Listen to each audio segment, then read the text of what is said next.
এবং কিছু হাদিয়া আপনাদের নিয়ে এসেছেন, সেগুলো এখন আপনাদের হাতে হস্তান্তর করবেন।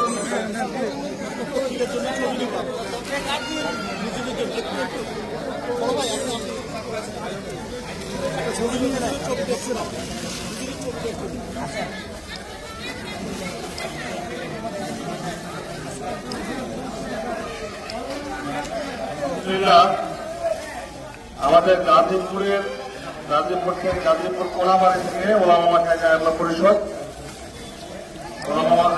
পরিষদ গাজীপুর কোনাবাড়ি শাখা, ওনারাও আপনাদের আজকে হুজুরের যে বন্টনকৃত হাদিয়া সামগ্রী সেগুলোতে ওনারা শরীক হয়েছেন। আমরা তাদের জন্য সবাই দোয়া করবো। আল্লাহ সুবহানাহু ওয়া তাআলা তাদেরকে অসহায় দুর্দশাগ্রস্ত মানুষকে আরো বেশি বেশি খেদমত করার তৌফিক দান করুন।